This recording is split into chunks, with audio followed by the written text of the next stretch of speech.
ça, c'est peut-être dans Mathias. Allez, alors.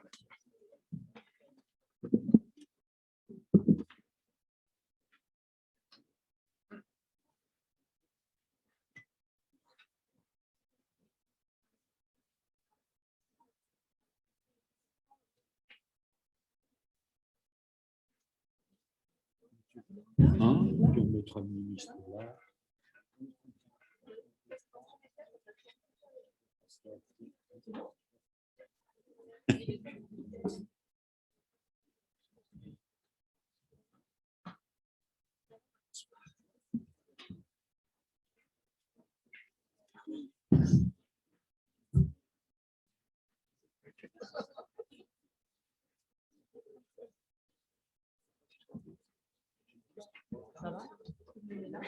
C'est toi qui commences? Oui, je dis bien.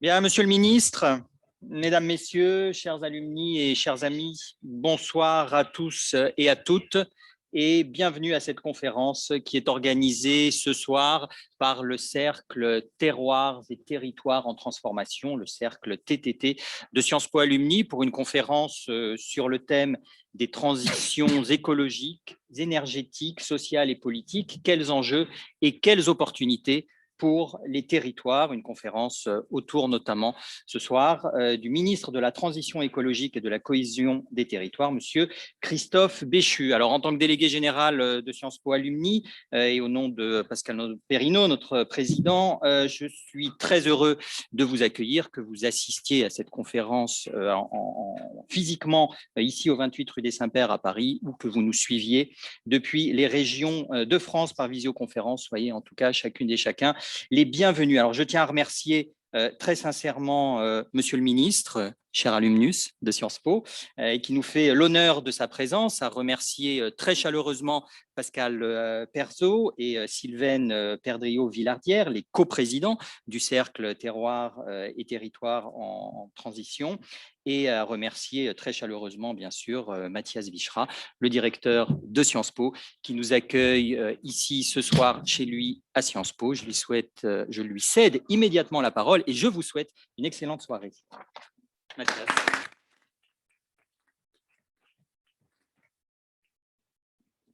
Je ne suis pas chez moi, je suis chez vous, évidemment.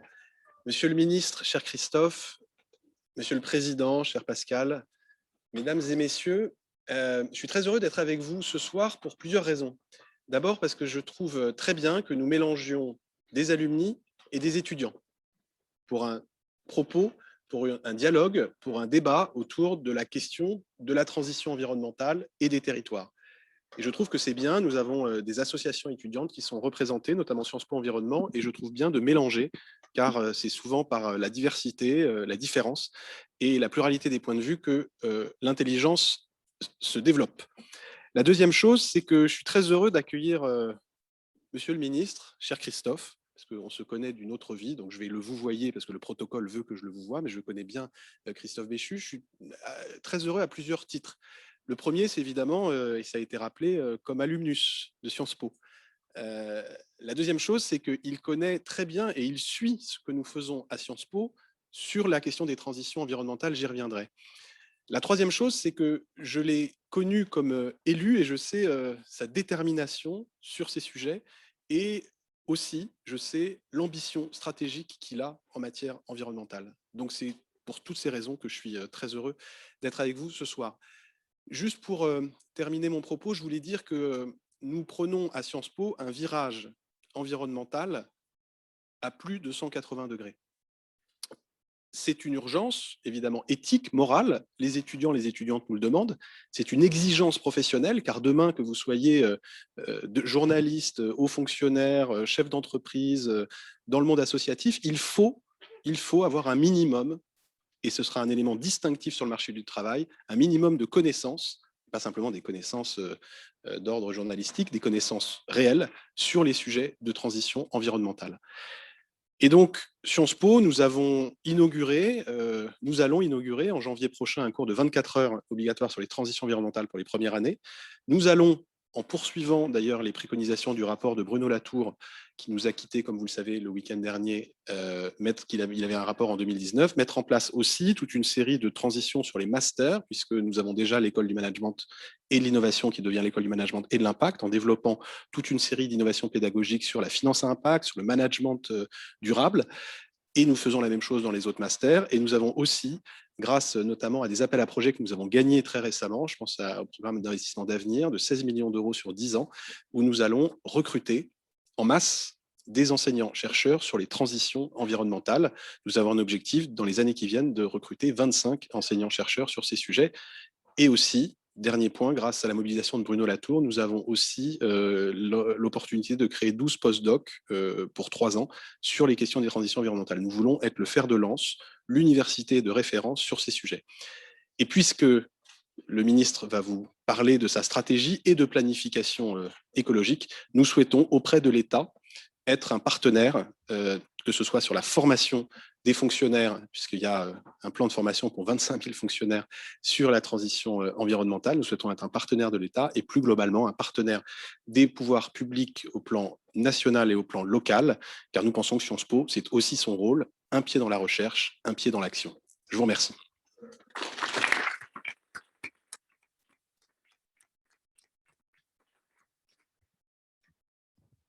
Je pense que ça marche, ça fonctionne.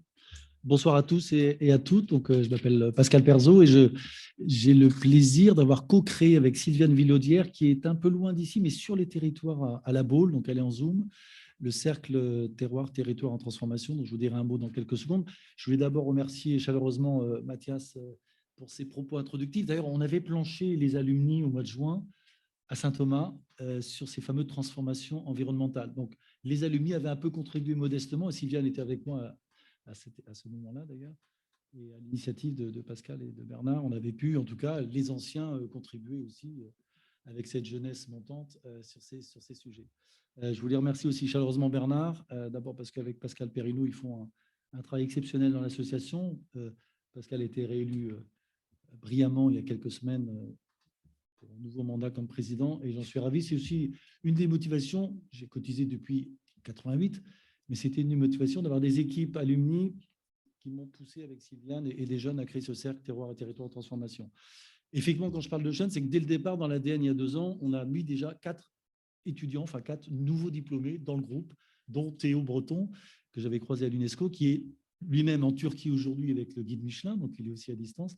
Mais en tout cas, c'est juste pour vous dire que c'était important pour ce qui me concerne, et je crois pour tout le monde, qu'on puisse avoir les anciens, qui sont plus ou moins anciens d'ailleurs, et les étudiants pour ce type d'exercice, qu'on renouvellera dans d'autres lieux.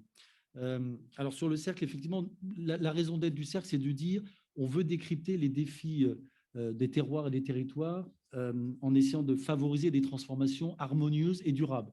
C'est joli quand on dit comme ça, mais c'est une façon de dire qu'on a envie d'être plutôt dans des choses qui avancent, qui sont constructives. Ça n'empêche pas les défis, ça n'empêche pas les contraintes, ça n'empêche pas les combats, ça n'empêche pas des luttes, parfois politiques ou même violentes sur ces territoires qu'on a pu connaître il y a quelques mois, quelques années, et on en reparlera certainement tout à l'heure.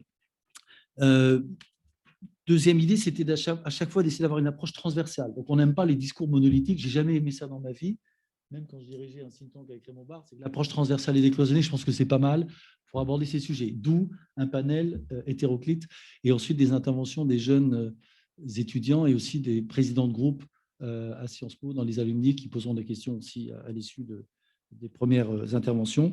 Et puis donc ensuite essayer, comme on le fait aujourd'hui, d'associer des personnalités qui sont au pouvoir ou qui l'ont été, mais qui ont la main pour faire des choses. Après, l'idée, c'est comment ces gens qui ont la main pour faire des choses peuvent écouter la société, les citoyens, les ONG pour faire mieux peut-être et plus intégré et plus démocratique.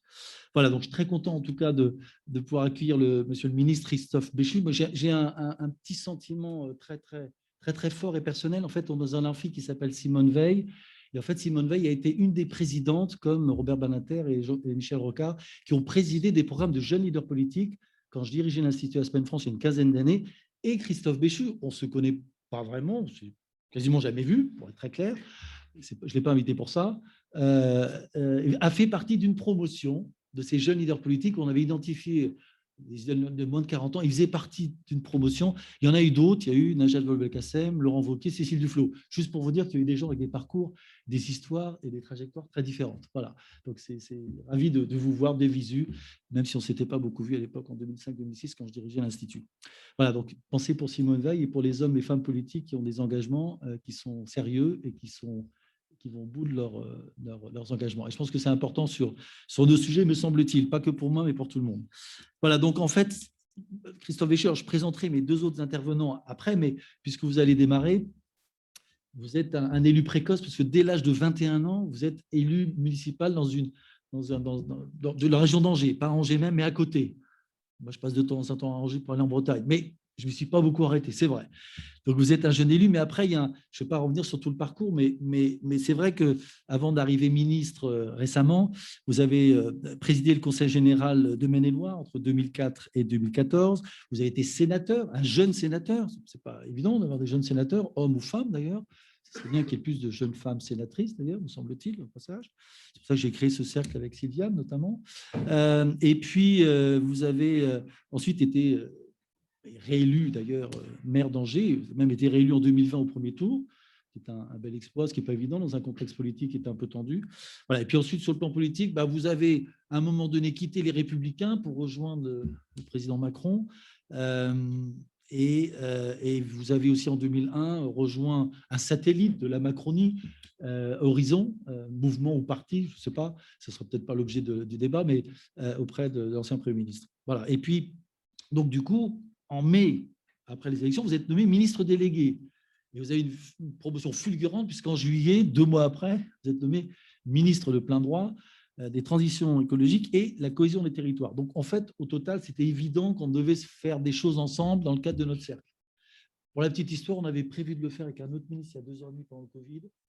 C'est un ministre régalien. Et on avait prévu de le faire avec Nadia Haye avant les élections, mais on n'a pas pu le mettre en place. Donc, du coup, je suis très content qu'on puisse rassembler ce panel avec vous aujourd'hui. Et donc, le débat, il est simple. Enfin, le débat, en tout cas, la discussion, la vision, les perspectives que vous avez d'abord en tant que représentant de l'État, en tant que ministre, sur ces sujets de transition énergétique, écologique, environnementale, démocratique, sociale, et on y reviendra avec Pascal Perrineau tout à l'heure. Voilà, c'est important qu'on puisse vous écouter. Et donc, je me taise, vous partagez cette vision, vos convictions, et peut-être un peu de méthode aussi. Peut-être qu'il y a une méthode différente après un premier bilan, non pas le vôtre, du quinquennat Macron, qui a suscité des attentes et parfois des déceptions. Juste ça. Bon. Mesdames et messieurs, ça marche? Bon. Et je voudrais d'abord, Monsieur le Président du Cercle TTT, Monsieur le Président des alumni, Monsieur le Directeur général des alumni, Monsieur le Directeur général de l'école, Mesdames et Messieurs, en vos titres, grades ou qualités, et je salue ma voisine également en attendant avec impatience qu'elle s'exprime compte tenu de ce qu'elle a à dire sur les sujets qui nous concernent. Je vais pas vous lire un propos, je vais essayer de vous décrire une situation et je vais essayer de le faire en n'étant pas trop long pour laisser un maximum de place à des questions parce que sur ces sujets-là, ça peut durer longtemps et si on s'embarque dans une direction qui n'est pas celle qui intéresse le plus les gens, je ne suis pas certain du coup d'éviter le tunnel. Donc, on est là pour parler du mot territoire. Et le mot territoire, il a une particularité, c'est que pour la première fois, on le retrouve accolé au mot transition écologique. Ça n'est pas étranger à la fois au fait que je sois dans cette responsabilité, et ça n'est pas étranger à ce que je m'apprête à vous dire et en termes de conviction. Notre pays a signé des engagements internationaux extrêmement clairs et qui devraient parfois faire l'objet, j'allais dire, d'un suivi avec la même attention que les engagements budgétaires que nous avons signés. Le problème, c'est que c'est facile d'expliquer qu'on s'écarte des 3% parce qu'on a des indicateurs budgétaires auxquels on est hyper habitué et qui sont les comptes publics. Quand on dit qu'on s'est engagé à faire moins 55% d'émissions de gaz à effet de serre en 2030 par rapport à 1990, si demain matin vous ouvrez un journal, vous n'aurez pas spontanément le chiffre qu'on a fait l'année dernière en termes de baisse, alors que vous êtes certain que vous pourrez trouver le niveau du déficit dont on discute et dont on débat d'un point de vue démocratique. Nous sommes chiffre du Haut Conseil pour le climat, au début de cette année, publié au mois de juin, à 23% de baisse des émissions de gaz à effet de serre par rapport à 1990. Et je vous rappelle qu'on s'est engagé à être à moins 55. Il y a une bonne nouvelle, c'est que le dernier quinquennat a permis de doubler le rythme de baisse des émissions de gaz à effet de serre hors Covid. Si le quinquennat s'était arrêté l'année du Covid, on aurait pu dire qu'on avait été bien meilleur. Mais il y a eu une baisse particulière au moment du Covid. Ensuite, on est revenu à un niveau, mais qui n'était pas le niveau d'avant. Ça, c'est la bonne nouvelle. La mauvaise, c'est qu'il faut qu'on double à nouveau le rythme pour respecter nos engagements climatiques. La bonne, c'est qu'on a quelques secteurs qui sont sur des pentes de baisse qui sont encourageantes, en particulier l'industrie, ça ne veut pas dire qu'il n'y a pas d'effort à faire, le logement, on a une amorce de baisse, et l'énergie, où grâce à la part du nucléaire, on est plutôt en avance sur le plan qu'on doit avoir. Et puis, il y a deux secteurs où on est en retard, et qui sont les plus émetteurs, les transports et l'agriculture. Tout l'enjeu, c'est donc d'arriver à une feuille de route de planification écologique pour que, de manière globale, concertée, stratégique, on explique comment on passe de 23 à 55, avec à la fois des outils de monitoring, une habitude de compter en tonnes de carbone évitées, en tonnes d'émissions de gaz à effet de serre évitées, d'abord pour pouvoir objectiver le débat, pour pouvoir en faire un objet démocratique, et puis pour pouvoir faire des arbitrages budgétaires. Pour que, à budget constant, on se demande quelle est l'efficacité climatique des mesures qu'on prend. Dire qu'on va mettre des milliards d'euros dans le ferroviaire, c'est super, mais tous les investissements ne se valent pas. Un RER métropolitain demain, il aura un impact carbone beaucoup plus fort que la réouverture d'une petite ligne en nombre de voitures évitées. Je ne dis pas qu'il ne faut pas réouvrir la petite ligne, je dis que dans l'urgence et dans l'arbitrage, le fait qu'on puisse le quantifier, c'est un élément qui doit maintenant s'intégrer si on considère que cette transition, elle doit être démocratique. Comment on fait ça? D'abord, est-ce qu'il y a un pays dans le monde dont on peut s'inspirer, parce que c'est le champion du monde de la planification écologique, voire qu'il a déjà trouvé la formule magique pour réussir à atteindre la neutralité carbone en 2050. Et même avant ça, puisqu'on parle d'inaction climatique en disant qu'il faudrait qu'on en fasse davantage, il y a combien de pays dans le monde qui ont commencé à baisser leurs émissions de gaz à effet de serre? Il y en a une vingtaine. Ce qui alimente d'ailleurs parfois le fatalisme d'une partie de nos concitoyens en mode « la France, c'est 0,8% des émissions de gaz à effet de serre à l'échelle mondiale. Vous êtes en train de nous expliquer qu'on va passer de 0,8 à 0. Ça ne change quasiment rien au problème compte tenu du réchauffement climatique et du sujet avec lequel on se retrouve. » Sauf que ce n'est pas à vous que je vais expliquer que si chacun considère qu'il n'a pas de responsabilité individuelle et qu'il doit d'abord attendre que les autres bougent, on est collectivement dans une situation qui va être compliquée. Et que l'argument qu'il y a des flammes plus hautes dans l'appartement du voisin n'est pas un argument convaincant ou en tout cas dirimant pour ne pas commencer à les éteindre chez soi. Non seulement on n'a qu'une vingtaine de pays sur lesquels on peut s'appuyer, mais il y a aujourd'hui, quand vous interrogez des experts climatiques, il n'y a pas un pays dont on dise il suffit de copier ce qu'ils font et on est bon. L'Allemagne a pu être citée à un moment comme modèle. L'explosion de son bilan carbone qui est lié à l'usage massif de charbon va les écarter de la trajectoire encore davantage. Aussi contre-intuitif que ça puisse paraître, le Royaume-Uni était particulièrement en avance sur le développement des énergies renouvelables grâce à la politique de Boris Johnson de développement de l'éolien offshore.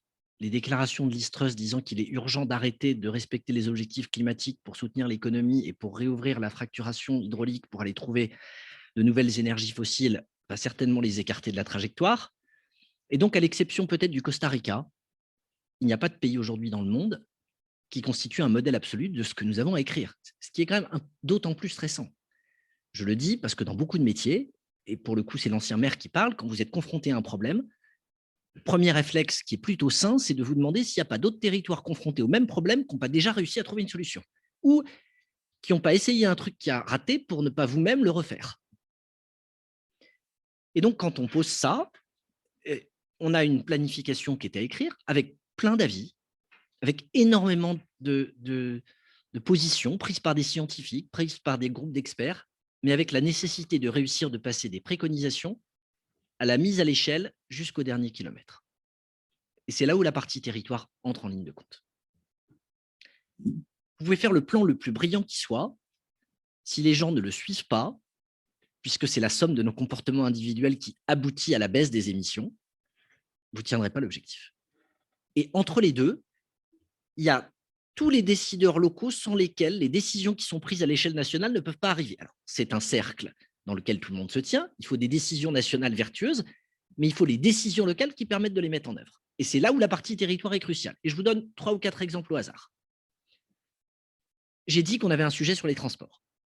Vous pouvez faire la politique cyclable la plus ambitieuse que vous voulez. Si les maires ne font pas les pistes cyclables ou les itinéraires sécurisés, ce n'est pas parce que vous montrez le niveau des aides à l'achat des vélos à assistance électrique que vous augmenterez le nombre de cyclistes. S'il n'y a pas d'arceaux à vélo dans les rues, s'il n'y a pas de box sécurisés, s'il n'y a pas le souci d'avoir des endroits ou même des vélos-écoles pour que les adultes qui sont éloignés s'y remettent, ou une politique d'éducation à la sécurité routière, l'État n'enclenche pas seul le process. La lutte contre l'étalement urbain, qui est un sujet éminemment climatique, puisque c'est à la fois de préserver une capacité de captation du carbone, et la lutte contre le réchauffement climatique, c'est à la fois décarboner notre économie, augmenter notre capacité de captation. Elle nécessite, là aussi pour être très concrète, qu'on ait des politiques de renaturation, de dépollution des friches, de signature de permis de construire qui tiennent compte de la densité que vous respectez, qui sont faites par les maires. Vous pouvez prendre une loi ou un texte, derrière, il faut bien que la déclinaison jusqu'au bout avec celui qui prend la décision, elle soit accompagnée. 3e exemple, particulièrement d'actualité, avec une petite offensive dans la presse depuis ce week-end qui va s'intensifier à l'approche du salon de l'automobile, la question de la qualité de l'air et des zones à faible émission. On donne des outils aux maires. Je vois fleurir depuis quelques jours, en particulier avec une page entière dans le JDD, 2 pages dans le Monde d'hier, la Croix aujourd'hui, le fait que c'est une fabrique à gilets jaunes, qu'on s'apprête à exclure d'un point de vue social les gens qui ont des vieilles voitures et que du coup c'est totalement antisocial de priver l'accès des centres-villes à des habitants des périphéries et que ça va… J'inverse le truc. Je pense que si effectivement l'État dit « j'interdis tous les centres-villes du lundi matin 8 h jusqu'au vendredi 19 h ou tout le temps à toutes les voitures qui ont plus de 30 ans », on a un sujet. Pourquoi est-ce que la loi climat et résilience, elle transfère cette responsabilité aux maires et pourquoi est-ce que je vais recevoir les patrons de ces 43 agglomérations la semaine prochaine? C'est parce qu'il faut faire de la pédagogie, il faut qu'on regarde les moyens qu'on doit donner aux maires, il faut qu'on discute de ce que sont la façon d'aller convaincre nos concitoyens d'entrer en transition, parce qu'avec 40 000 morts liés à la pollution atmosphérique, je ne considère pas, indépendamment des effets climatiques, que ce soit un sujet sur lequel on puisse continuer à procrastiner ou à faire en sorte de considérer qu'on a du temps devant nous et qu'il serait souhaitable d'avoir des mesures dérogatoires qui soient généralisées sans se poser la question de comment on conduit les politiques qui sont conduites. Il y a une phrase du testament de Richelieu que j'ai appris quand j'étais à Sciences Po. Je ne me souviens pas que de ça, hein, de plein d'autres trucs aussi, mais qui rappelait que la politique, ce n'est pas l'art du possible, c'est de rendre possible ce qui est nécessaire. Eh bien, il y a peu d'endroits ou de ministères dans lesquels la question, non pas de se demander ce qui est possible, mais de savoir ce qui est nécessaire est plus utile. Maintenant, ce n'est pas parce que quelque chose est nécessaire qu'il suffit de se dire, puisque c'est nécessaire, on va l'interdire, on va le taxer ou on va le rendre obligatoire. Parce qu'on a vu par le passé que des bonnes idées, extrêmement documentées, mais mises en œuvre sans se soucier de leur acceptation, elles nous ont fait prendre du retard là où on pensait qu'on allait prendre de l'avance. Je pense évidemment à la trajectoire carbone, avec un soupçon d'ironie. L'enjeu à l'époque, c'était d'ajouter des centimes à la pompe à essence pour rendre le litre plus cher et pour accélérer la sortie des énergies fossiles. Par une sorte de pied de nez de l'histoire, nous sommes en train d'aider les automobilistes à payer leur plein pour que ça ne leur revienne pas à trop cher, compte tenu des conséquences sociales que ça pourrait avoir. Il y a des implications géopolitiques, il y a plein de sujets, il y a plein de trucs dont on peut discuter. Et ce n'est pas parce que vous avez un cap à long terme que vous devez à tout prix le suivre si ce cap passe par-dessus des récifs, par exemple sociaux. Mais il y a une condition, c'est que vous ayez un cap. Parce que si vous n'avez pas de cap et que vous vous contentez de faire un bord parce qu'il y a un récif social, puis un autre bord parce qu'il y a un récif sanitaire, au hasard, on va sortir du plastique, mais on peut peut-être attendre un peu parce que ça sert à de sachets pratiques pour lutter contre une pandémie à mettre autour de masques. On peut entendre que c'est un bord, mais là aussi, ça ne doit pas remettre en cause l'objectif dont on sait qu'il correspond à une nécessité et pour lequel il faut trouver des produits de substitution. Bref, voilà l'équation. Une planification qui doit être globale, qui doit avancer sur tous les aspects et qui doit prendre en compte beaucoup de paramètres et qui doit se décliner sur le plan local. Et sans allonger le propos pour qu'ensuite ça puisse susciter des questions le moment venu, c'est d'autant plus compliqué qu'il y a 2 angles morts auxquels il faut absolument penser en permanence. Le premier, ce sont les émissions importées. Mes engagements, ils sont, les engagements de notre pays, les nôtres, ils sont par rapport à nos émissions de production. Mais nous émettons, nous sommes aussi responsables de l'empreinte carbone de ce que nous importons. Et de ce point de vue, les prises de position courageuses du Parlement européen, à la quasi-unanimité avec une directive contre la déforestation importée, sont une excellente nouvelle. Mais si je prends des mesures demain qui se traduisent par le fait que j'ai des secteurs de l'économie qui diminuent leur production mais qu'on ne diminue pas notre consommation, on va augmenter nos importations parce qu'on aura trop durci les règles ici. Or, la plupart de ce qui se produit à l'extérieur ne se fait pas forcément d'une manière qui soit plus vertueuse. Le meilleur exemple, c'est les voitures électriques. Aujourd'hui, les voitures électriques les moins chères, elles sont chinoises et elles sont produites dans des usines qui sont alimentées avec du charbon. Donc, si on effondre la production de voitures thermiques ici sans se préoccuper de la transition de la filière et qu'on remplace des voitures thermiques européennes par des voitures électriques chinoises, en apparence, on pourra dire qu'on a progressé sur nos émissions nationales, mais on aura sans doute contribué à un réchauffement climatique. Et le deuxième angle mort, c'est la biodiversité. Parce que tout ce que je vous dis sur des tonnes de carbone, c'est facile d'avoir un monitoring qui vous permet de regarder où vous en êtes, mais il ne faut pas que la biodiversité devienne l'angle mort de votre politique de décarbonation. Et là, c'est plus compliqué. Parce que les indicateurs sont beaucoup plus vastes et qui reposent sur des choses qui sont très bien documentées d'un point de vue scientifique, mais qui sont beaucoup moins simples à présenter telles que je suis en train de vous le faire.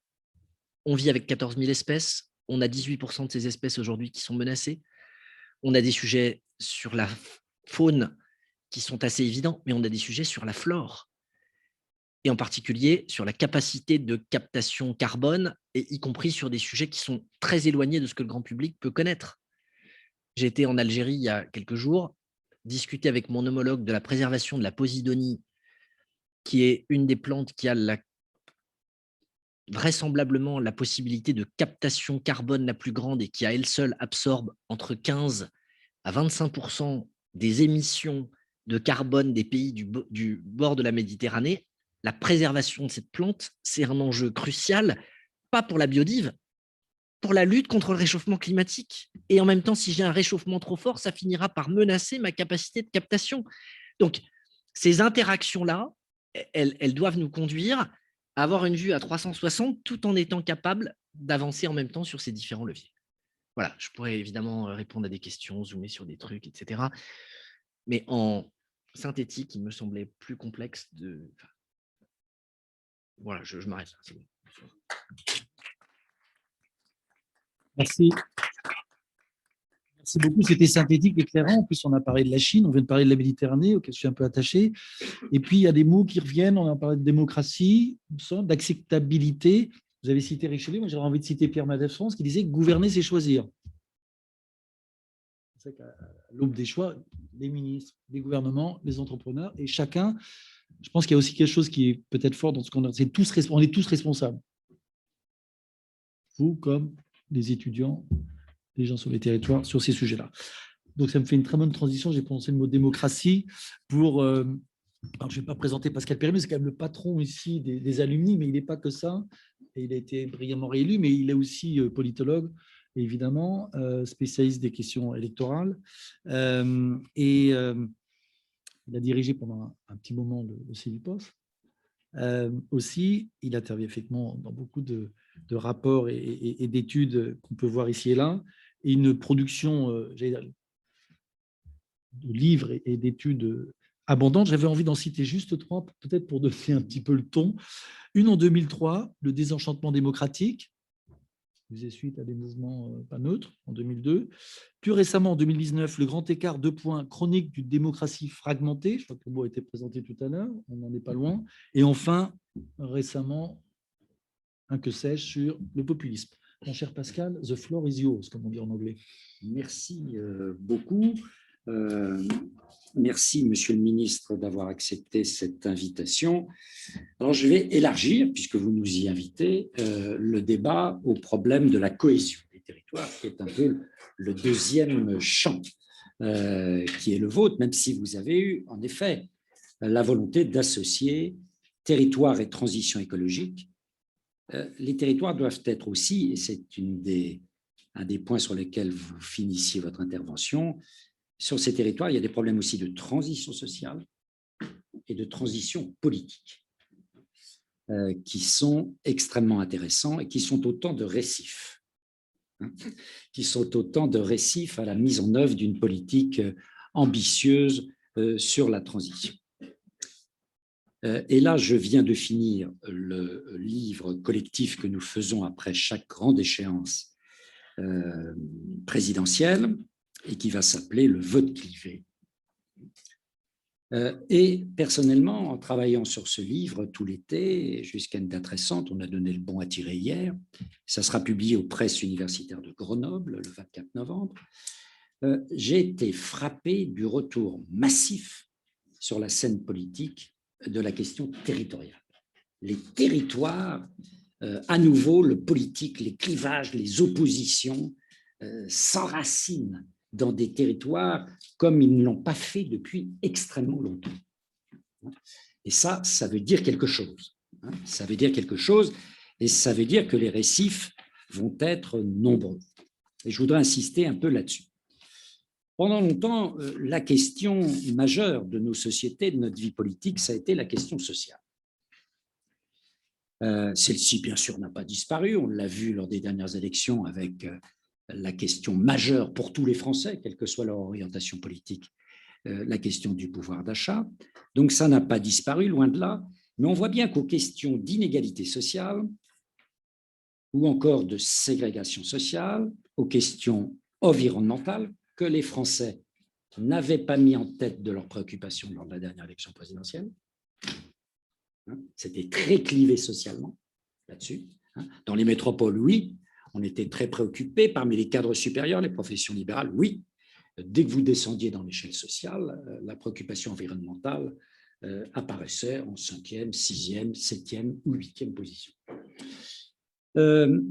Et au fond, on s'aperçoit que les questions d'inégalité ou de ségrégation sociale telles qu'elles avaient été posées pendant très longtemps autour de la question des banlieues en particulier et des banlieues urbaines, au fond, maintenant on parle, et la question est beaucoup plus la question de la ou des fractures territoriales. La notion de fracture dans la société, s'enracinant dans des inégalités territoriales, a peu à peu fait voler en éclats les grilles de lecture classiques dont on disposait sur la réalité sociale et politique de notre pays. Et à cet égard, bon, vous les connaissez, ce sont les géographes qui ont écrit les choses les plus intéressantes sur le sujet. Ça faisait très longtemps qu'on n'entendait plus parler des géographes. C'était devenu même une discipline accessoire. À Sciences Po, il n'y a pas de géographe. Pas de géographe. Le géographe, bien sûr, Christophe Guilluy, avec Fracture française en 2010, La France périphérique en 2014, plus récemment Le temps des gens ordinaires en 2020, No Society en 2018, qui est un livre extrêmement intéressant sur comment fait-on société quand les fractures territoriales s'accumulent. L'économiste Laurent Davzy aussi, qui a écrit des choses tout à fait intéressantes, La République et ses territoires, La crise qui vient, la nouvelle fracture territoriale en 2012, et bien sûr le bouquin qui a eu un succès fou de notre ami Jérôme Fourquet, d'ailleurs que je fais intervenir dans ce livre sur le vote clivé, avec l'archipel français et le sous-titre est intéressant, « Naissance d'une nation multiple et divisée ». Et cette émergence de la fracture territoriale a de multiples effets économiques, sociaux, culturels, politiques. Alors tout cela s'est fait et a été pensé à l'heure où les pouvoirs publics privilégiaient la métropolisation comme outil de dynamisme économique et donc de transformation de la société. Or, cette vision de territoire métropolitain, moteur essentiel, entraînant de manière quasi vertueuse l'ensemble des territoires, n'est pas la réalité observée par ces géographes.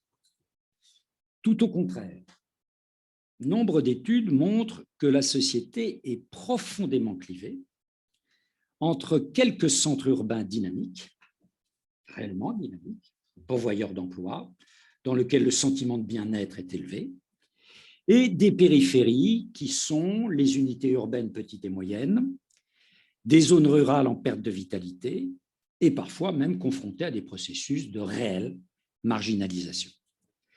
C'est-à-dire que la théorie qui était portée par le président de la République, des premiers de cordée, au cœur de la centralité urbaine, entraînant de manière quasi inévitable et vertueuse tout le reste, n'a pas rencontré la réalité.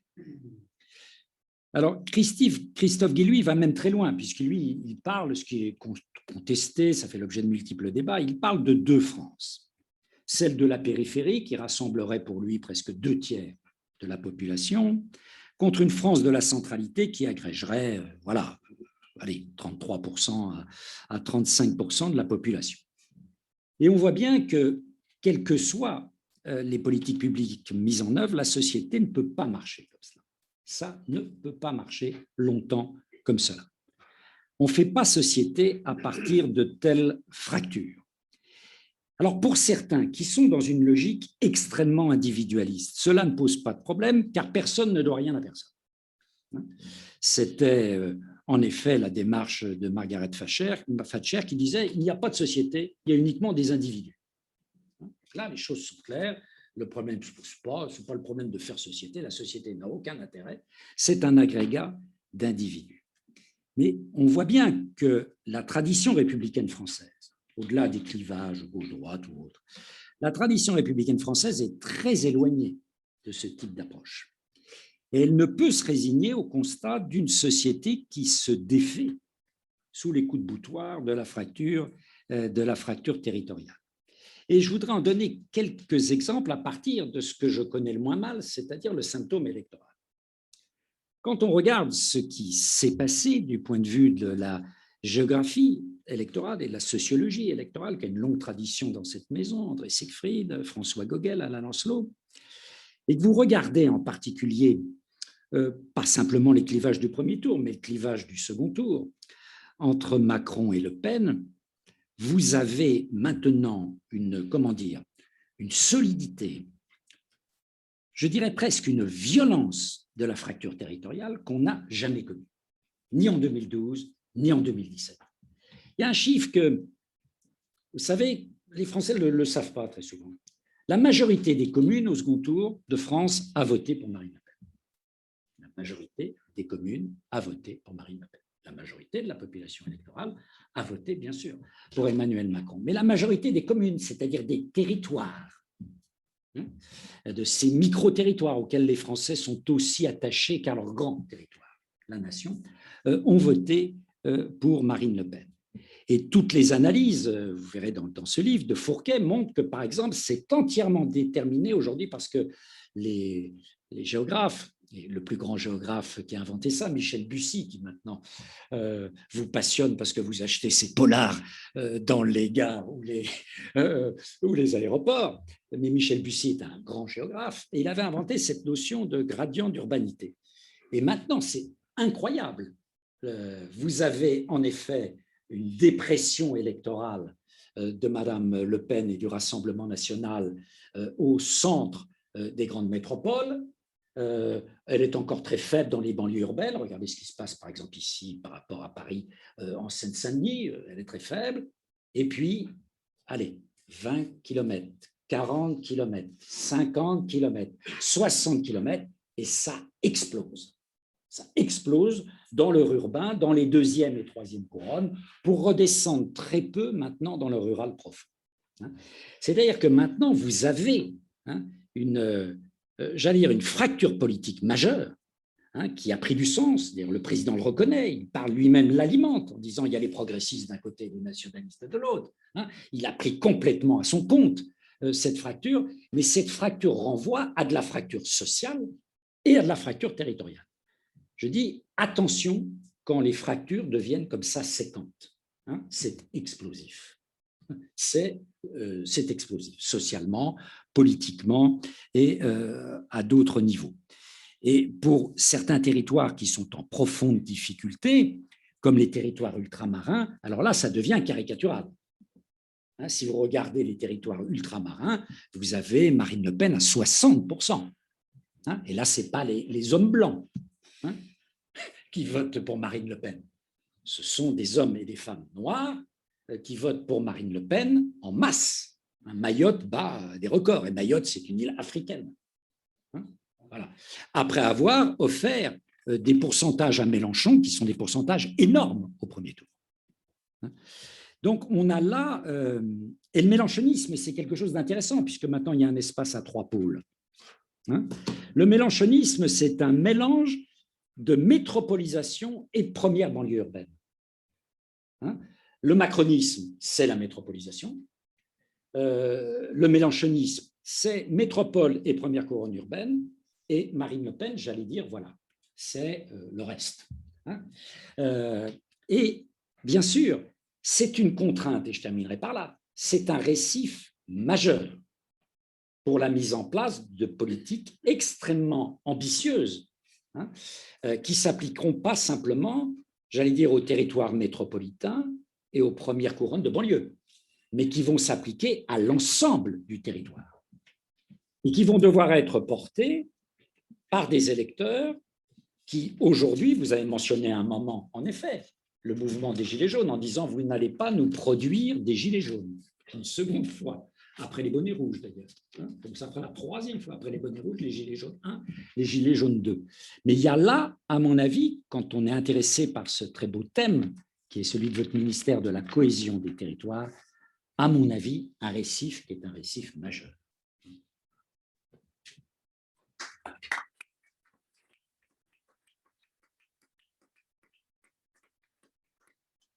Bon, j'espère qu'on va garder le moral. On va trouver des solutions. Le réel est toujours bien. Oui. Essayer de cerner, même s'il est puisqu'on parlait de premier, deuxième siècle, troisième siècle et les ruralités, ça me fait une très bonne transition, mon cher Pascal. D'abord, pour faire parler le monde des ONG, qui n'est pas neutre sur ces sujets-là, notamment sur les terroirs et les territoires éloignés. Et ensuite, parce que Dorothée Brioumont est brillante par définition, sympathique, et avec un parcours aussi riche comme tous les gens ici, sauf moi, puisqu'elle a été aussi à la FNSEA. À ta suite, une femme a été nommée à la FNSEA. Ensuite, elle a été beaucoup actrice, acteur sur les territoires, dans des agences de développement. Elle fera allusion aussi à ça, au-delà de Solal qu'elle va présenter, qui concerne effectivement les questions de ruralité, d'alimentation, d'aide alimentaire. Et Dorothée avait également dirigé pendant quelques années une institution que j'apprécie énormément, qui s'appelle le Comité 21, qui regroupe 450 ou 500 opérateurs publics, privés, associatifs en France sur les enjeux et les questions du développement durable, et qui avait été très actif dans le cadre de Rio et tout un tas de mouvements forts sur les questions d'environnement et de développement durable. Voilà. Dorothée, c'est à toi. J'ai été trop long encore une fois. Merci infiniment. Bonsoir à toutes et à tous. Alors, Simone Veil a été cofondatrice du Comité 21. Voilà. La boucle est bouclée, donc quel honneur. Eh bien, écoutez, moi, je vais vous parler de la fracture sociale, mais on va s'en sortir. On va essayer de s'en sortir. Et tout est né, Solal, c'est une association qui est née en 2013, mais auparavant d'une indignation d'un leader syndical, un ancien leader syndical qui s'appelait Jean-Michel Lemétayer, et qui disait « Je ne supporte pas de voir des gens qui ont faim dans mon pays ». Voilà. Nous sommes partis de cette indignation, et pendant un an, nous avons rencontré 130 acteurs que nous avons interrogé pour essayer de voir quelle serait la contribution du secteur agricole à la lutte contre la précarité alimentaire. Au départ, c'était vraiment la lutte contre la précarité alimentaire. La lutte contre le gaspillage alimentaire était un signal faible, comme l'on dit. Nous l'avons inscrit dans les objectifs statutaires, mais il faut savoir qu'au départ, c'était, je dirais, un élan humain. Et la présidente de Solal, maintenant, est Angélique Delahaye, donc pas très loin des terres de Monsieur le ministre, dit la générosité fait partie de l'ADN des agriculteurs. Et donc, nous avons, pendant cette année, analyser des constats. D'un côté, des produits invendus des agriculteurs pour des raisons qui sont externes, quand il y a un embargo, quand il y a une météo versatile, quand il y a un confinement, ce sont des facteurs qui finalement vont impacter la vente des produits agricoles. Donc d'un côté, on a des invendus. De l'autre côté, on a des associations qui vont être nos partenaires directs et une fracture sociale que certains d'entre vous, en tous les cas le monde estudiantin, a connu hélas très fortement dernièrement et encore maintenant, et qui concerne 14,6% de la population, donc à peu près 9,2 personnes, ce qui est juste énorme, même si l'INSEE constate une stabilisation de ce montant. Les études, on attend les nouveaux chiffres de l'INSEE là, bientôt d'ici à la fin de l'année, mais en tous les cas, c'est énorme. Donc, grosso modo, si vous voulez, d'un côté, des deux côtés, on a des besoins. Et du côté de nos partenaires associatifs, donc les associations d'aide alimentaire, il manque cruellement de produits frais. Et en 2011, nous sommes servis par une étude médicale qui s'appelle ABENA et qui constate que parmi les personnes qui ont recours à l'aide alimentaire, elles sont 4 fois moins que la moyenne à manger des fruits et légumes et surtout, leur santé est impactée par ce déséquilibre nutritionnel et entraîne des pathologies liées à ce déséquilibre. La bonne nouvelle, parce que là, sinon, je pense que vous êtes tous tankés ce soir, donc la bonne nouvelle, c'est qu'une nouvelle étude ensuite a permis de constater que dès que les personnes réintroduisaient des produits frais, notamment des fruits et légumes, leur santé s'améliorait. Donc, on avait un impact santé. D'un côté, des invendus, de l'autre côté, on savait qu'on pouvait changer un petit peu. Enfin, la méthode du colibri, comme dirait Angélique Delahaye, c'est une petite goutte dans l'océan de la précarité, mais on essaye. Voilà. Et donc, du coup, nous avons construit une externalisation de la contrainte du don. Pourquoi je parle de ça de façon un peu cash? C'est qu'un agriculteur, c'est un chef d'entreprise dont le but est de produire et de nourrir ses concitoyens, mais de vendre ses produits. Et en fait, si vous voulez, il n'a pas le temps d'organiser le don. Et donc, c'est Solal. Donc, Solal, ça veut dire Solidarité des producteurs agricoles et des filières alimentaires. Donc, on va retenir Solal. Eh bien, va faire cette intermédiation pour faire en sorte que des produits, et en 97% des fruits et légumes, passent du point A au point B, c'est-à-dire les associations d'aide alimentaire qui vont ensuite redistribuer soit à d'autres associations, soit directement à des bénéficiaires. Et donc, nous avons construit ce modèle. C'est un modèle gratuit pour celui qui donne, gratuit pour celui qui reçoit. J'en profite pour saluer les services de l'ADEME qui vont soutenir Solal à partir de cette année pour que justement ce service puisse rester gratuit. Et donc, finalement, on va s'occuper de toute la logistique, mais sans avoir d'entrepôt et sans avoir de camion. Donc, on est une intermédiation, mais opérationnelle. Et bon, je pourrais revenir dans les questions, mais ce n'est pas le but non plus ce soir. Je vais juste vous dresser un bilan. Donc, depuis 2013, nous avons collecté 28 000 tonnes, ce qui est l'équivalent de 56 millions de repas. Et alors là, vous me ferez la conversion, le convertisseur, c'est 18 400 tonnes de CO2 non gaspillées. Parce qu'on ne peut pas dire qu'on a évité, voilà, non importé également. Voilà. Et donc, en fait, si vous voulez, je vais en venir au territoire parce que, vous l'aurez compris, cette idée est venue d'un homme du territoire, mais on a commencé par Paris, mais par Paris, non pas pour les produits, mais pour mettre en route ce projet. Et très rapidement, on s'est aperçu, aussi parce que j'ai un peu une expérience territoriale, que l'innovation, elle vient des territoires. C'est-à-dire que, c'est ce que vous disiez tout à l'heure, on a un cap, on sait ce que l'on veut, mais ce qu'il faut, c'est accepter la flexibilité et la flexibilité territoriale. Et donc, notre projet a été, comme l'on dit, l'essaimage territorial, en gros, de créer des antennes, et des antennes qui, là aussi, soient bien ancrées dans le territoire. Donc, nous fonctionnons avec un binôme qui est un agriculteur ou une agricultrice qui préside l'antenne et un coordinateur ou une coordinatrice qui vient l'appuyer et gérer les dons. Et donc, je trouve que ce binôme illustre bien notre préoccupation de ne pas se déconnecter du territoire pour prendre en compte, et d'ailleurs, nous demandons au nouveau coordinateur de faire un diagnostic de 3 mois, donc nous c'était 1 an, mais de 3 mois, pour qu'il s'approprie les productions de leur territoire et en rencontrant des associations, les besoins de la population qui a recours à l'aide alimentaire. Et finalement, si vous voulez, petit à petit, on s'est aperçu, alors c'est le fameux terme, alors je me trompe toujours, hein, c'est la sérendipité, voilà, c'est cela. C'est-à-dire qu'au départ, vous avez compris que Solal était axé sur de l'opérationnel, mais petit à petit, on s'est rendu compte que organiser des dons, c'était créer du lien social.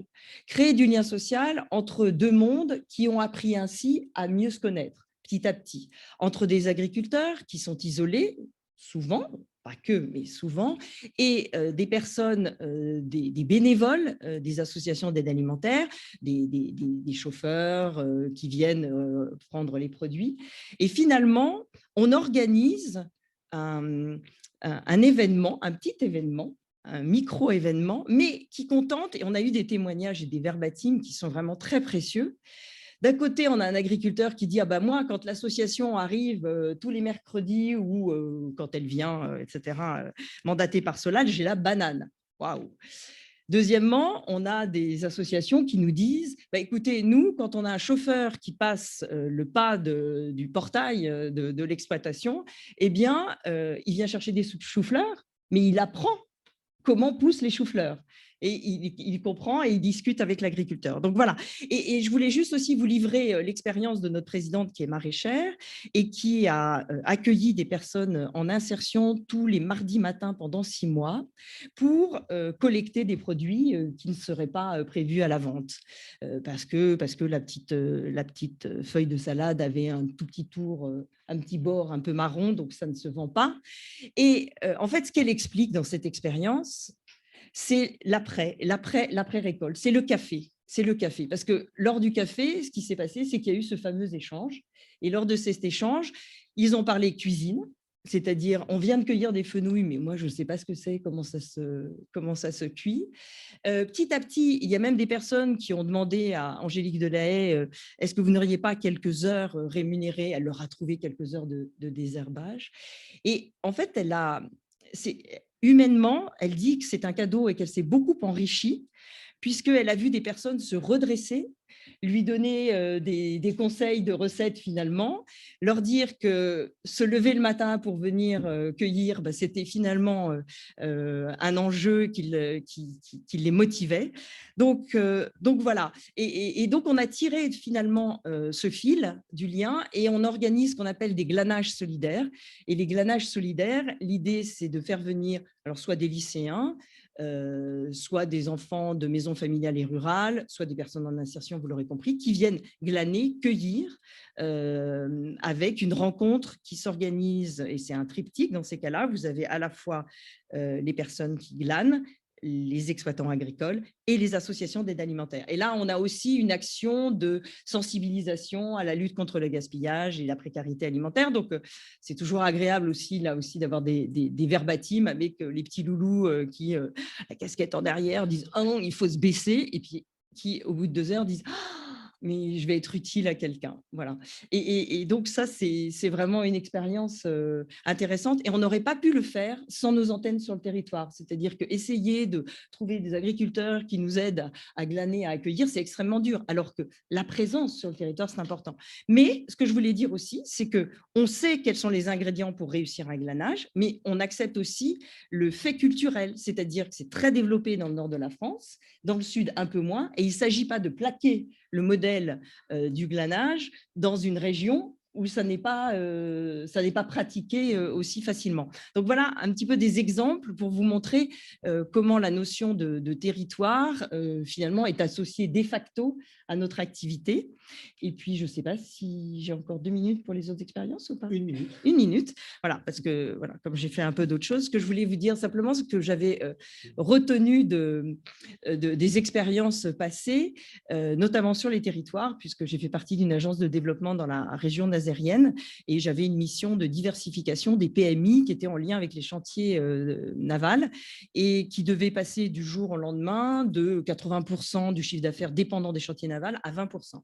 Et donc, il y avait un cabinet qui était venu, un cabinet d'études, qui avait passé au crible toutes les expertises de ces entreprises et qui avait dit, voilà, une telle fait des boulons, ça ira bien avec les vis, et donc on va former un cluster et on va proposer ça pour le refitting des paquebots. Voilà. Et entre autres, hein, voilà, ou de la maintenance pour les industries agroalimentaires, puisque dans le Grand Ouest, il y avait beaucoup d'industries agroalimentaires. Et en fait, moi, je me retrouve avec cette liste de qui doit aller, qui se marie avec un tel, et je vais rencontrer les gens. Et finalement, j'ai fait une carte du tendre, c'est-à-dire que j'ai dit un tel aime un tel ne supporte pas un tel ne connaît pas l'entreprise qui est juste à côté. Et c'est comme ça qu'on a réussi à faire un cluster. Donc voilà, tenir compte, certes des territoires, mais ce sont des hommes et des femmes qui sont sur les territoires. Donc voilà un petit peu une expérience. C'est ma carte du tendre. La deuxième, la dernière expérience dont je parlerai, c'est ayant participé à l'organisation de quelques débats publics, notamment les éoliennes en mer, les projets d'éoliennes en mer. En fait, ce que j'ai retenu, ça rejoint ce que vous disiez tout à l'heure, c'est qu'il fallait chercher les gens pour avoir leur avis. Et donc, c'est bien d'organiser un débat public, c'est très bien, c'est très important. Je suis complètement, comment dirais-je, raccord avec ce process. Simplement, il faut aller les chercher. Alors, dans les bistrots, oui, mais je vais vous donner une idée un peu choquante, c'est-à-dire que, par exemple, il y avait des projets d'éoliennes en mer à l'Île-Dieu ou à Saint-Nazaire. Écoutez, on a mis les claquettes et puis on est allé voir les gens sur la plage. C'est pas très difficile, c'est pas très dur, en fait, ça, comme mission, ça va. C'était plutôt sympa. Allez les voir, oui. Que tout le monde soit d'accord sur l'endroit où on les met. Mais ça c'est un autre débat. Non, alors là, je ne dirai rien parce que j'ai un devoir de réserve, donc je ne peux rien dire. Mais, mais là, c'est Chatham House, je pourrais dire des choses. Nous, là. Il y a 800 personnes en live. Non, bien sûr, pas de souci. Merci beaucoup. Merci beaucoup, en tous les cas. Merci beaucoup, Dorothée. Alors, sinon, ça commence à réagir avant même de créer des interactions entre eux et de poser la question ensuite aux jeunes et aux anciens. On a l'impression que c'est ce jeu de partie prenante, c'est clé, en gros, savoir bosser les uns les autres. J'ai l'impression qu'il faut créer un mythique des territoires.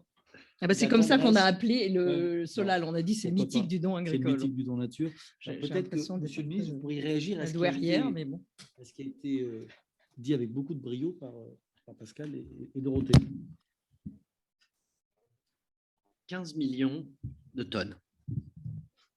C'est 15 millions de tonnes de CO2, c'est le gaspillage alimentaire en France. Je ne parle pas de ce que fait Solal, je donne le chiffre global, parce qu'en moyenne, nous jetons entre 20 et 25%, je ne parle que de la nourriture, de ce que nous achetons.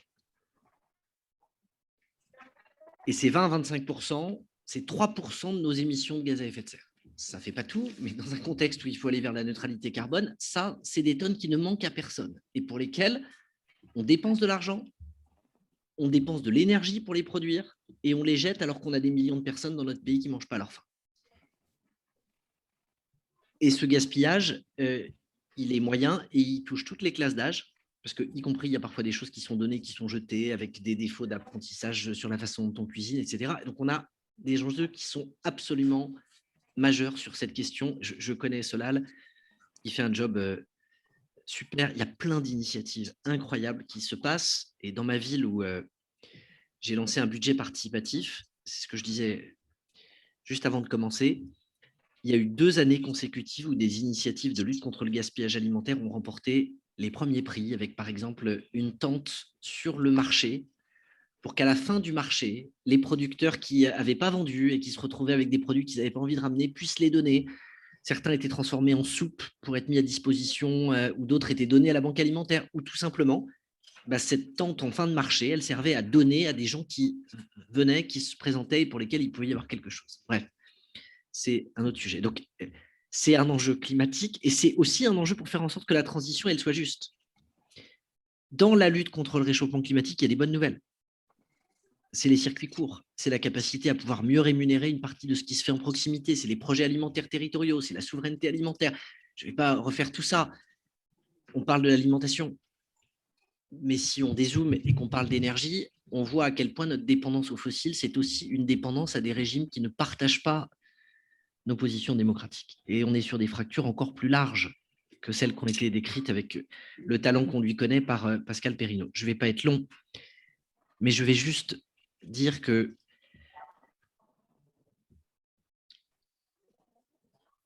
ce serait bien qu'on se demande comment on ne rajoute pas des lignes de fracture dans notre pays. Et moi, je suis un maire, avant d'être un ministre. J'ai fait plein de trucs dans ma vie. J'ai été président de département pendant 10 ans. J'ai été conseiller municipal quand j'étais étudiant à Sciences Po. J'ai été élu pendant ma scolarité. Et l'obsession d'un maire, c'est comment on vit ensemble. Et comment les fractures territoriales, ça ne conduit pas à jouer les quartiers contre le centre-ville, à exciter le NIMBY, à faire en sorte de jouer la ville-centre contre les communes périphériques. Je ne dis pas que ça marche à tous les coups. Je dis simplement qu'en termes d'état d'esprit, et ma plus grande fierté, ce n'est pas d'avoir été réélu, tant mieux, c'est d'avoir gagné dans tous les bureaux de vote. Depuis celui où j'ai les CSP les plus élevés à celui où j'ai les CSP les plus faibles. Et dans un contexte de premier tour face à 6 listes et dans une élection début 2020 qui était totalement tournée sur les questions écologiques. Parce que le recul de la question écologique, elle a commencé avec le Covid. On a eu une année 2019 avec des élections européennes où la question du climat, où les manifestations, où Greta Thunberg occupait le devant de la scène. On a eu des élections municipales en 2020 qui étaient extrêmement tournées vers ces sujets.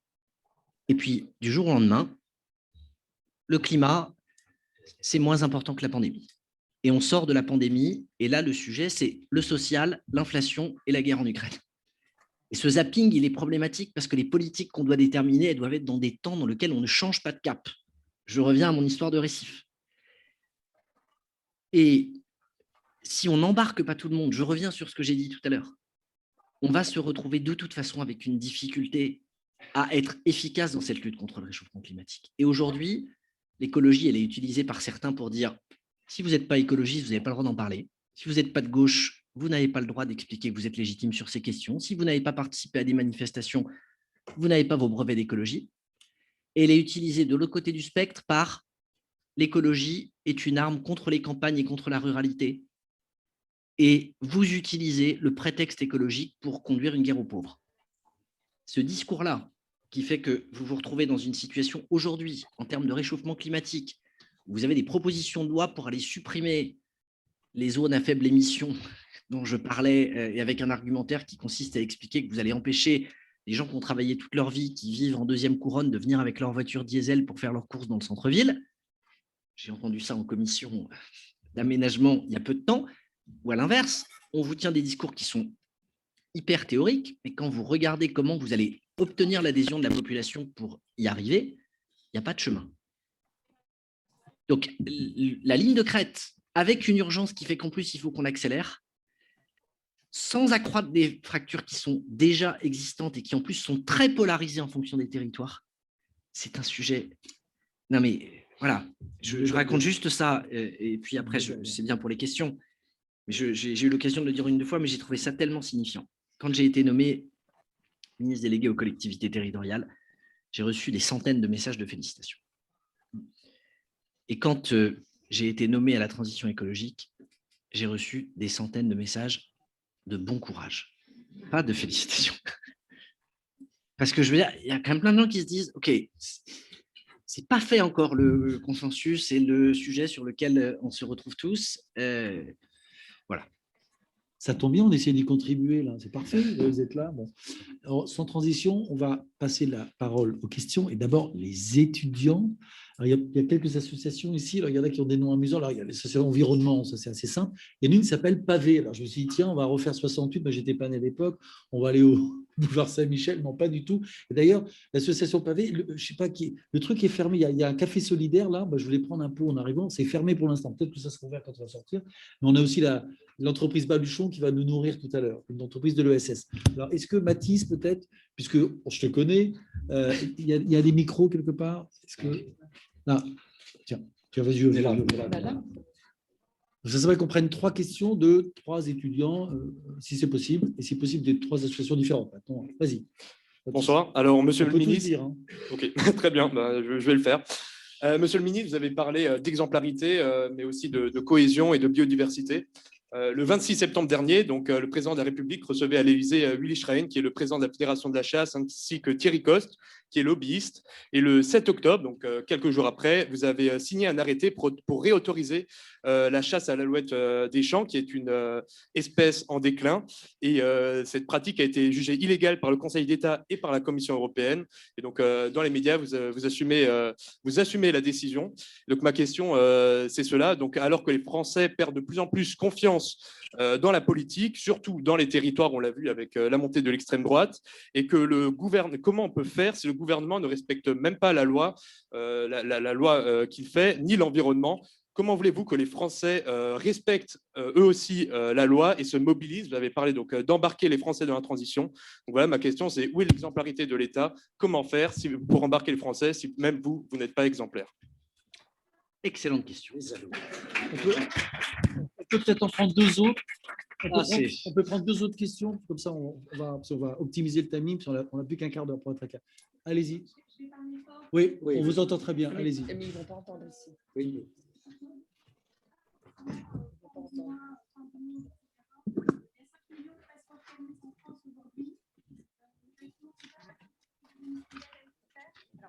Pardon, je rebondis juste sur questions écologiques versus questions sociales et fractures et comment est-ce qu'on pourrait les réconcilier.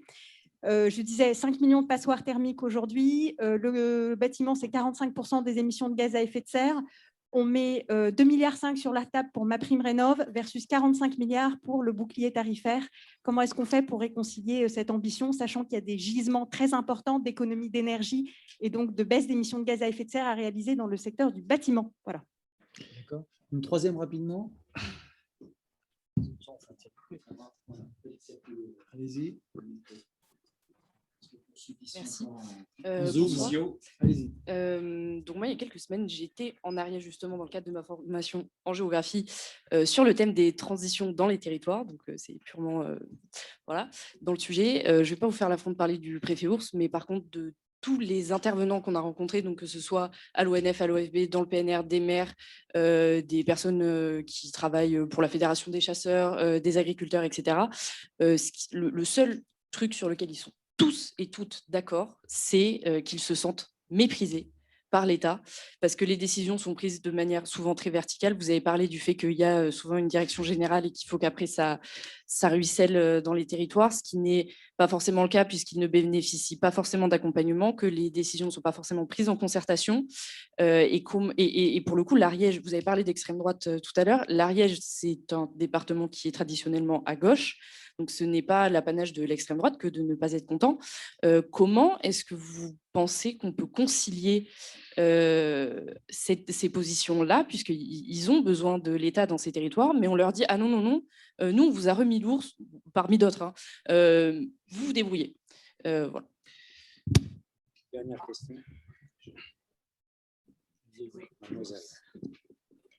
Bonsoir. On a parlé des... En fait, vous avez parlé, monsieur le ministre, du fait qu'il fallait embarquer tout le monde, tous les gens. Et on a également parlé des collectivités, on a aussi parlé des associations. On n'a pas vraiment parlé des entreprises, même si on a mentionné l'industrie. Est-ce que vous ne pensez pas que pour accélérer la transition écologique et renforcer en fait aussi ce lien social dont vous avez parlé, on ne doit pas aussi repenser notre système économique pour qu'il soit lui-même plus sobre? Okay. C'était prévu. Hein. Bon. C'est Sciences Po. Hein. Alors, la chasse. Sur tous ces sujets, l'écologie, il y a un degré d'engagement, d'éco-anxiété, de passion, qui rend parfois très complexe de faire appel à la nuance ou à la subtilité. Et la chasse, à l'intérieur de ça, bat des records. Parce que ceux qui la pratiquent se sentent agressés quand vous restreignez leur pratique, et ceux qui ne la pratiquent pas ne comprennent pas que ça peut être une occupation qui occupe que d'aller tuer des animaux. À l'intérieur de la chasse, vous avez les chasses traditionnelles, qui ont la particularité de se pratiquer sur des petits territoires et que même une partie de ceux qui chassent ont du mal à comprendre. Puisque pour l'essentiel, ce sont des chasses qui reposent sur du piégeage. Le 26 septembre, puisque vous êtes bien informés, non seulement le président de la République a reçu le président des chasseurs, Willy Schran, mais il a également reçu le président de la LPO le même jour et pendant des durées équivalentes. C'est peut-être la déclinaison du en même temps. Bon. Et vous évoquez à juste raison des décisions du Conseil d'État qui se basent sur une directive qui est la directive Oiseaux de 1979 sur les espèces protégées avec une partie des conséquences et qui ne dit pas spécifiquement qu'on n'a pas le droit de chasser l'alouette en utilisant la pente ou la matole, qui dit, je parle de la décision du Conseil d'État, que le problème des chasses au piégeage, donc il y a deux choses. La position de notre pays et la ligne de mon ministère, elle est absolue, c'est la protection des espèces menacées. Depuis que je suis ministre, j'ai signé les interdictions de chasse de la tourterelle des bois, de la marge à queue noire, du pluvier doré, pour vous donner les 3 dernières. Mais il y en a d'autres. Ensuite, en ce qui concerne la chasse par piégeage, les chasses traditionnelles, il y en a des quantités. La plus connue est la chasse à la glu, enfin, était la chasse à la glu. Et pour faire simple, aucune chasse létale non sélective n'a été réautorisée depuis que je suis arrivé au gouvernement. Les 2 chasses pour lesquelles des autorisations temporaires ont été données, qui sont les chasses à la pente et à la matole, c'est-à-dire à la cage et au filet, le sont parce que dans l'interprétation de la directive Oiseaux, si vous piégez une espèce qui se révèle être une espèce protégée, à ce moment-là, vous pouvez théoriquement, j'utilise les termes tels qu'ils sont disponibles, vous devez la relâcher, à la différence de la glu, qui fait que si l'espèce est protégée, vous ne pouvez plus la relâcher, puisque vous lui avez collé, entre guillemets, ses ramiges, et donc elle meurt, y compris s'il s'agit d'une espèce qui n'aurait pas dû être chassée. On peut évidemment discuter, ensuite entrer dans le détail, mais les choses, elles sont un tout petit peu plus complexes que ça. Et la semaine dernière, c'est amusant, au même moment, à l'Assemblée nationale, à l'unanimité avec le soutien du gouvernement, il y a une proposition de loi contre la chasse dans les enclos et derrière les grillages de Sologne qui a été votée. Ça fait des dizaines d'années qu'il y a des associations qui dénoncent les 4000 km de grillage et l'autorisation d'aller lâcher des espèces vivantes dans des propriétés uniquement pour les tirer aux balles trappes sans être dans une régulation de la biodiversité, comme quand vous faites en sorte d'avoir des chasseurs qui, par rapport à des dégâts de gibier, interviennent, y compris parfois à la demande des autorités. Vote à l'unanimité. Suppression de milliers de kilomètres de grillage. Interdiction de lâcher dans ces propriétés, etc. Et là, étonnamment, l'écho n'a pas été exactement le même. Donc, tout est compliqué. Et il faut effectivement de la nuance, Bon, mais pensez que une décision, y compris avec les précisions que je vous apporte, elle résume une politique, c'est extrêmement restrictif. Et j'arrive tout de suite à l'ours, parce que c'est finalement le pendant, si vous m'y autorisez, de ce qu'on est en train de se dire. On devrait effectivement avoir dans quelques jours une manifestation, plusieurs milliers de personnes en Ariège, avec la présidente de la FNSEA, avec le président de la Fédération de chasse, et avec des milliers de gens dont vous avez raison de rappeler qu'on ne peut pas les catégoriser politiquement, et que ce n'est pas d'abord une sorte de marche de protestation politique. Et avec une description qui consiste à dire « vous méprisez tellement la ruralité que vous nous imposez des contraintes dont vous n'avez pas idée ». Ce qui est vrai pour l'ours l'est pour le loup. J'ai eu des occasions d'aller dans les Alpes de Haute-Provence, de rencontrer des éleveurs qui pratiquent le pastoralisme, qui vous expliquent qu'aujourd'hui, ils sont pris dans des contraintes administratives, que même quand leurs troupeaux sont attaqués, ils doivent demander des autorisations de tir de défense, que si la frontière administrative est franchie par le loup, ils ne peuvent pas le suivre, qu'ils ne sont pas indemnisés, ils ne sont indemnisés que pour les brebis dont on retrouve les carcasses. Et donc, quand vous en avez qui, par exemple, comme c'est arrivé il y a quelques jours en Ariège, sont retrouvés au fond d'un fossé et qu'on n'a pas de preuve que c'est un animal, il n'y a pas d'indemnisation parce qu'on considère… Enfin, bref, on peut en parler pendant très longtemps. Et le tout avec une politique de réimplantation de l'espèce qui a fonctionné, puisque il avait été dit qu'il fallait atteindre au moins une population de 500. On est sur une population de 900 au minimum, telle qu'elle a été repérée. Et des questions dans le cadre de la Convention de Berne à l'échelle européenne sur la façon dont les uns et les autres ont pratiqué. Et pour ces ruraux, c'est depuis vos canapés tranquilles de centre-ville, vous trouvez ça formidable de voir des loups qui se promènent à l'état sauvage, mais vous ne vous rendez pas compte du stress avec lequel on vit quand on se retrouve, nous, à accompagner nos bêtes. Vous ne vous rendez pas compte de ce que c'est que le stress qu'on subit, alors que déjà, quand on fait la profession d'éleveur, on est soumis aux aléas de la météo, du temps, etc. Et un dialogue quasiment de sourds entre ceux qui vous disent il y a de la place pour tout le monde et ceux qui vous expliquent c'est facile à dire quand vous n'êtes pas sur place. Et les réponses, elles sont hyper compliquées parce que je re-rentre dans des questions de passion. Quelques dizaines d'ours versus des milliers de gens et des dizaines de milliers de bêtes dans les troupeaux et deux discours que j'entends. Je ne préjuge pas de ce que je dirais si j'étais berger en Ariège. J'ai vraiment cette honnêteté. Mais si on ne se préoccupe pas de la façon dont on est capable de vivre avec des espèces à notre échelle et de préserver cette biodiversité, ça veut dire qu'on s'autorise encore un peu plus une forme de prédation sur le monde qui nous entoure. Je parle de nous, espèces humaines, dans la manière de décrire les choses. Et les compromis, ils sont extraordinairement complexes. Et vous avez raison sur le fait que ces questions de bien-être animal ou de faune sauvage, ils accroissent à la fois les fractures et les incompréhensions. Parce que quand on parle d'espèces qui sont en déclin, elles sont chassables au fusil. La question, c'est est-ce qu'elles le sont avec des procédés qui sont différents? Est-ce que le fait de chasser une espèce au fusil avec potentiellement une capacité à en tuer beaucoup plus en beaucoup moins de temps est réellement préférable au fait d'utiliser des pièges?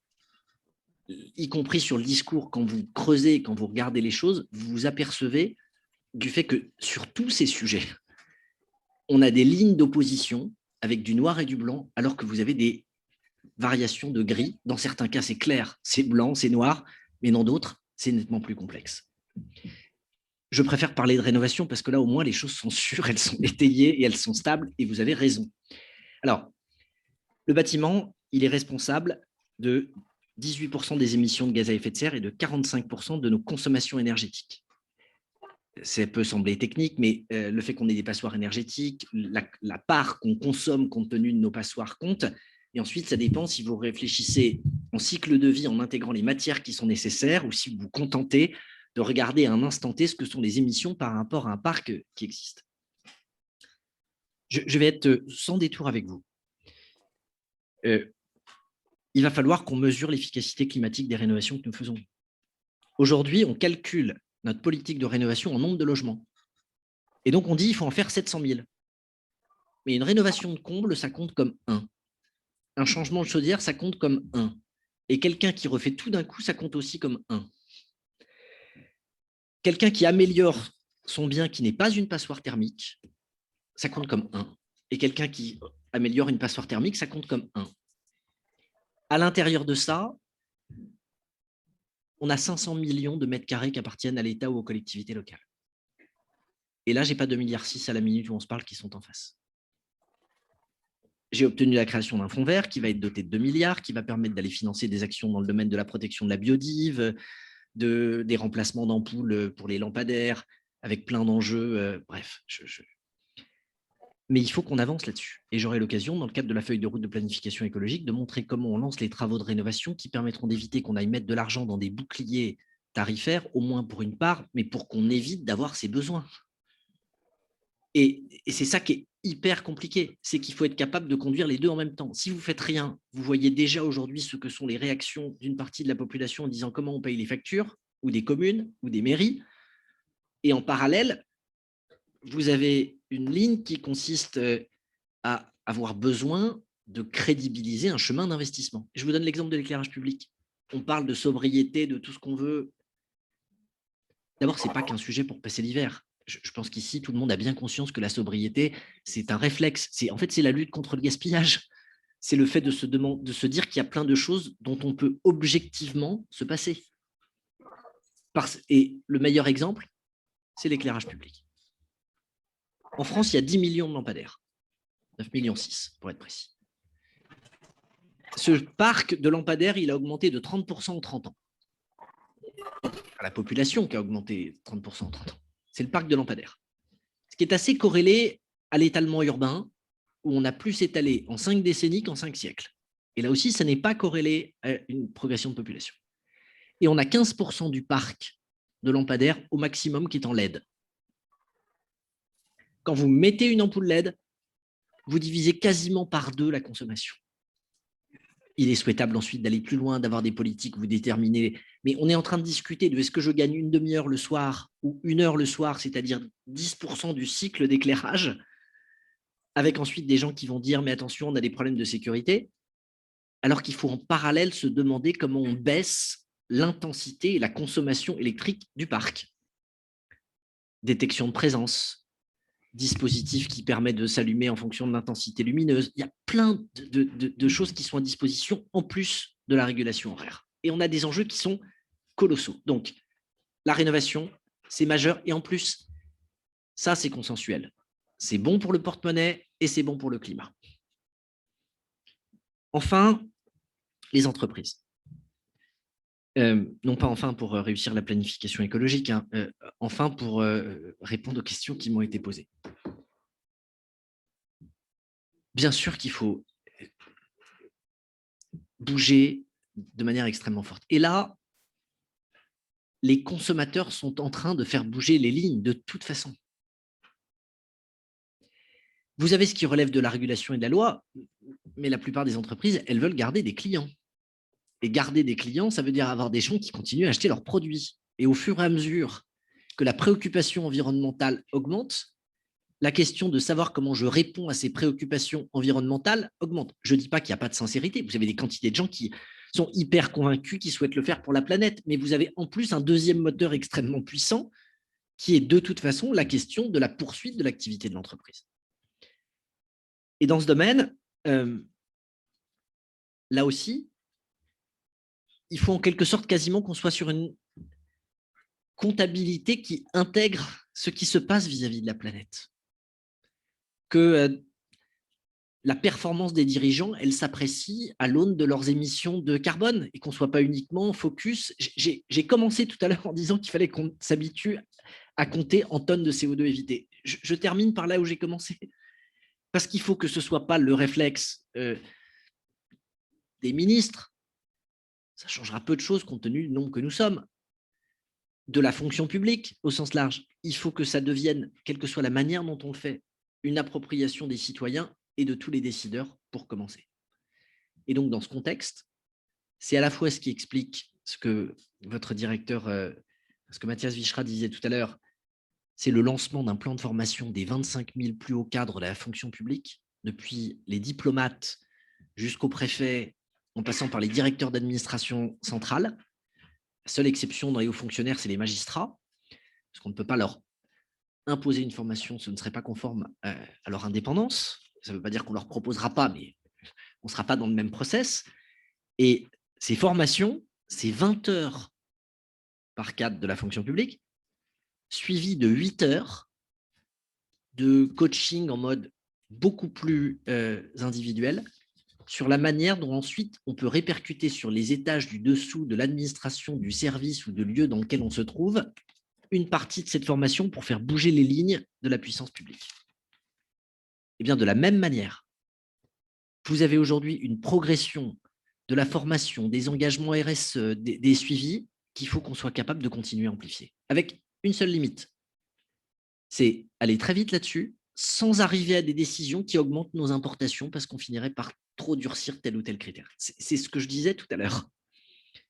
Si sur le modèle agricole, on ne commence pas par se demander comment on arrête d'importer des produits qui viennent du bout du monde, du lait de Nouvelle-Zélande ou d'autres produits que je ne citerai pas pour ne pas leur faire de publicité, on aura un sujet. Et donc, si on ne se préoccupe pas de la baisse des émissions de notre agriculture tout en se demandant comment on continue à produire au niveau local, on risque d'avoir des remèdes qui peuvent être pires que le mal dans un certain nombre de domaines. C'est pareil pour le monde économique au sens large. Il faut y aller, il n'y a pas le choix. Mais il faut y aller en étant capable ou de fournir des outils ou de donner le pas de temps qui permet de le faire. Merci beaucoup pour ces éclairages. Je vois que l'heure tourne à toute allure. On avait prévu que les 3 présidents ou représentants des groupes professionnels environnement, ESS, énergie, des alumni puissent poser une question. Ça va être compliqué. Ce que je vous propose, parce que le ministre doit partir dans 10 minutes. D'accord. Voilà. Alors, OK, donc on va faire très rapide. Alors, hop, la présidente, donc vraiment très rapide. Merci Pascal. Oui, monsieur le ministre, vous avez évoqué le sujet de la planification écologique. Les grands objectifs dans ce domaine, que ça concerne le climat, les ressources, la biodiversité, sont fixés au niveau national. Or, on sait que les collectivités et les territoires ont à la fois leur propre programmation et la main sur un grand nombre de leviers qui vont permettre d'atteindre ces objectifs. Alors, je pense par exemple, vous avez évoqué à plusieurs reprises l'étalement urbain, je pense au permis de construire, mais il y a de multiples exemples. Alors, par rapport à ça, vous avez, j'ai compris, engagé une démarche centrée sur un outil qui, avec les budgets verts, qui permettent qui a comme ambition de réconcilier ces deux éléments. La question que je voudrais poser, ça concerne l'État. L'État garde quand même la main sur un certain nombre de décisions qui ont un impact au niveau local. Et donc, qu'est-ce que vous pouvez nous dire par rapport à ça? D'abord, est-ce qu'on peut avoir une idée de ce que ça représente? Alors, je ne vais pas vous demander ce que ça représente en émissions de gaz à effet de serre versus celle des collectivités, mais si vous pouvez nous rappeler le grand type de décisions qui sont à la main de l'État, y compris et surtout dans les territoires. Et est-ce que globalement, vous en êtes satisfait de la façon dont c'est traité? Sur la base de quoi vous faites les arbitrages? Je pense par exemple aux décisions qui ont trait aux installations industrielles, sachant qu'il y a un plan de réindustrialisation. Comment se font les arbitrages et comment est-ce que vous avez l'intention de faire évoluer les choses dans ce domaine? Merci. Xavier, très rapidement, en groupe ESS, très rapide. Je vais essayer d'être rapide. Tout le monde connaît ici le dynamisme du segment de l'ESS dans l'économie française. Tout le monde connaît peut-être moins le dynamisme des initiatives qui sont lancées dans les territoires par des structures locales de l'ESS. Et ma question, elle est relativement simple, c'est comment peut-on aider, monsieur le ministre, à prendre en compte les résultats des nombreuses initiatives lancées par des structures de l'ESS dans les territoires, premièrement pour en faire bénéficier d'autres territoires moins bien dotés en structure de l'ESS, et deuxièmement pour prendre en compte ces résultats dans la construction des politiques nationales. Et enfin, Audrey, du groupe Énergie. Merci beaucoup. Bonjour, monsieur le ministre. Concernant la transition énergétique, au fond, nous sommes tous à peu près convaincus que pour la réussir, il faudra une part de nucléaire, une part d'électricité renouvelable et une part de gaz vert, biométhane et à terme hydrogène. Ces énergies renouvelables nécessitent une fine connaissance des territoires et on sent que les collectivités locales ont une appétence pour être toujours plus associées à leur développement. Ma question est donc la suivante. Comment envisagez-vous de les impliquer pour réussir ensemble, collectivement, la transition énergétique? Notamment, comment seront pris en compte les objectifs régionaux dans l'élaboration de la future stratégie énergie-climat? Je vous remercie. Le tout en 3 minutes.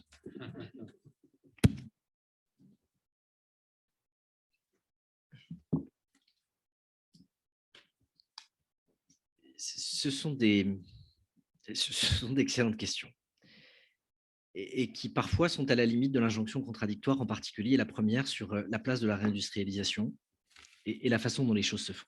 Je vous donne un exemple. La transition écologique, elle nécessite pour partie des artificialisations de sol. On n'arrivera pas à se passer de la voiture ou à diminuer son emprise si on n'a pas un plan ferroviaire puissant. Si on n'a pas des alternatives au fret routier, par exemple avec Nord Europe. Nord Europe, c'est 2200 hectares. Les LGV qui sont prévus dans certaines régions du Sud, c'est aussi des éléments d'artificialisation. J'ai donc des régions qui sont convaincues de la nécessité de la transition et qui me disent ce serait quand même bien qu'on ne compte pas comme de l'étalement urbain des choses qui sont positives pour le climat. Sauf que l'étalement urbain, ça empêche la recharge des nappes phréatiques, ça empêche la captation de carbone, ça nous prive de terres sur lesquelles on peut assurer une souveraineté alimentaire. Bon. Et donc là, l'idée, c'est peut-être se dire, OK, c'est de l'étalement, mais c'est de l'étalement qu'on va compter au niveau national et qu'on ne va pas impacter sur vos compteurs régionaux si c'est bon sur le climat. Je vous décris ce qui pourrait être le compromis auquel je suis en train d'essayer de trouver, auquel je suis en train d'essayer de contribuer sur ces sujets, pour pas qu'on finisse par dire qu'au nom de la lutte contre l'étalement urbain, il ne faut pas accueillir d'usines ou il ne faut pas accueillir d'industrie, alors que ça participe à éviter qu'on soit obligé d'importer des biens dès lors qu'on les produit ici. On a des marges qui ne relèvent pas de la loi, qui relèvent du bon sens. Et donc, le partage, c'est que l'État fixe la règle, si je prends cette histoire d'artificialisation, et fixe une trajectoire qui, pour le coup, a été inspirée par la Convention citoyenne par le climat, qui est la division par 2 du rythme d'artificialisation pendant 10 ans et qui est le sol du zéro artificialisation net à partir de 2050. Et tout le monde crie en disant on ne va pas y arriver, ça va nous priver des projets industriels, on ne pourra plus se développer, etc. La division par 2, ça fait encore 10 000 hectares par an. Notre population, elle n'augmente pas au rythme de l'artificialisation. Parce qu'on me dit en plus qu'on va provoquer une crise du logement si on lutte contre l'étalement urbain de manière trop forte. Il n'y a pas de corrélation. Il peut y en avoir une si on ne remet pas en cause nos habitudes. Mais si on ne remet pas en cause nos habitudes, le sujet ne sera pas de savoir si on a une crise du logement, ce sera de savoir si la planète est habitable. Donc, à un moment, en remettant les choses à leur place, là, l'échange de bonnes pratiques, il a du sens.